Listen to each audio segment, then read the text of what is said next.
សួស្តីបងប្អូនទាំងអស់គ្នាយើងនឹងបន្តធ្វើលំហាត់ជាមួយខ្ញុំតទៀតចាអូខេអញ្ចឹងដោយលេខខ្ញុំបានតាំងរួចស្រេចហើយដើម្បីតាំងរួចនេះដើម្បីកុំឲ្យខាតពេលយូរអញ្ចឹងវីដេអូមុនខ្ញុំបានយក894ហ្នឹងចែកជាមួយនឹងតួចែករួមធំបំផុត298ចាអញ្ចឹងយើងបាន3ចាឥឡូវវីដេអូនេះយើងបន្តទៀតយើងយក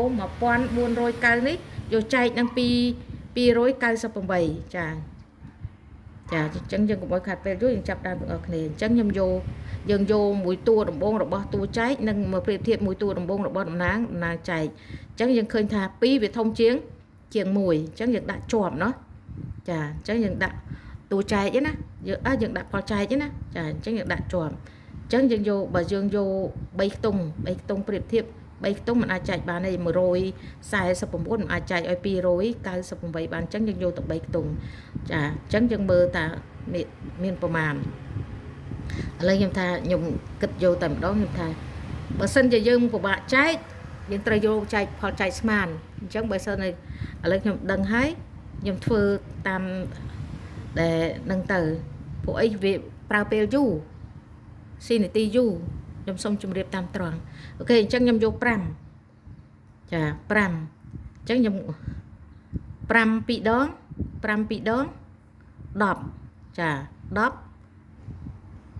ដល់10មកតមកទៀត5 9ដង5 9ដង45ចា45អញ្ចឹង4ដក4អស់ចា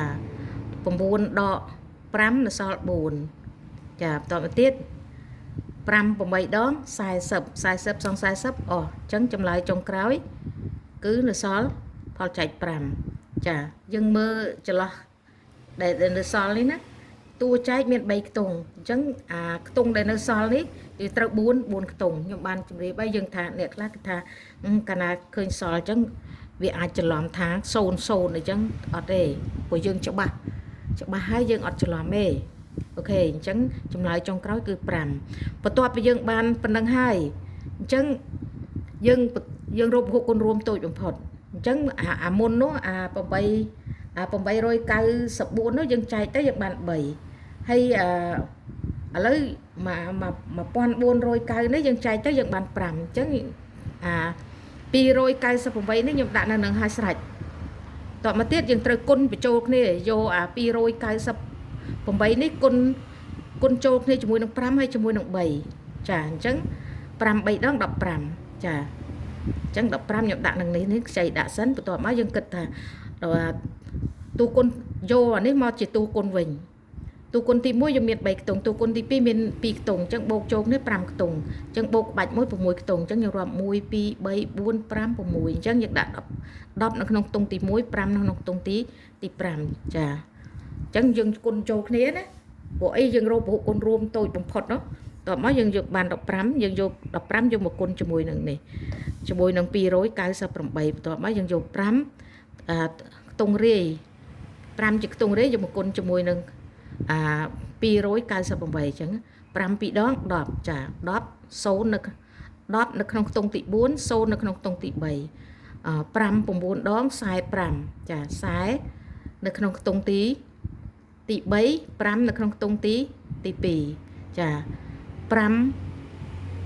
8ដង40ចាយើងបានប៉ុណ្ណេះមកបន្ទាប់មកយើងសម្អាត5យើងបានអានេះ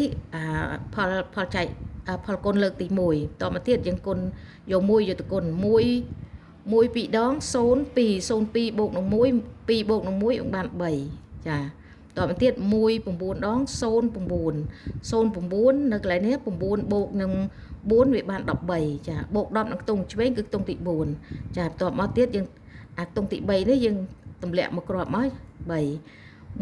8ដង08 8 បូកនឹង9 17អញ្ចឹងបូក10នៅក្នុងឆ្វេងហើយ7នៅក្នុងខ្ទង់ទី2អញ្ចឹងយើង